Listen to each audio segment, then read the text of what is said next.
One of the most important concepts in trading is risk-reward ratio, and we will be talking a lot about it in later lessons. Just like in real life, when faced with a decision, we use cost-benefit analysis to determine whether the benefits outweigh the costs. We do the same in Forex by measuring the risk-reward ratio. First of all, I really want you to understand, Forex is a random process. I want you not only to blindly accept what I just said, but really think about it and understand. The same as throwing a coin. You cannot expect for it to always fall on heads, unless of course the coin is rigged. You cannot expect always to be right in trading. Trust me when I say, you will lose, and you will lose about 50% of the time. Why? Because just the same as with coin, the probability of winning a trade is approximately 50%. And that's why we need to use the risk-reward ratio to determine which trades to take and which ones to observe from the sidelines.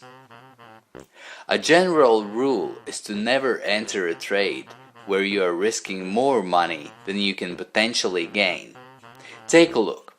So we have found a nice trend.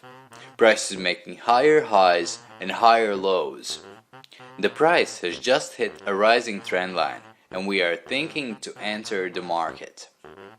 But before we jump in, we have to check the risk-reward ratio. First, we have to set our stop-loss level. A general way to do this is to ask yourself a question. What is the price that tells me I was wrong?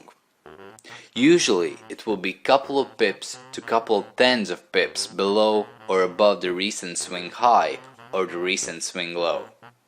In this case, we will set it 10 pips below the recent swing low right here. Don't worry if you don't understand why I chose exactly this level.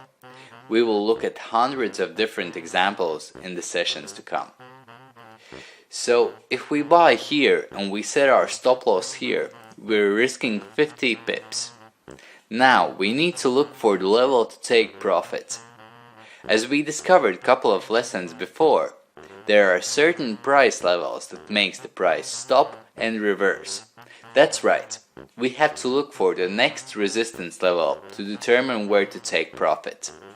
This level is here, 40 pips higher, so we are risking 50 pips and we can potentially gain only 40. That means we should not take this trade.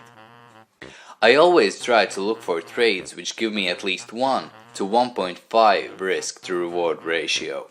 But now, let's get into the interesting part, candlestick signals.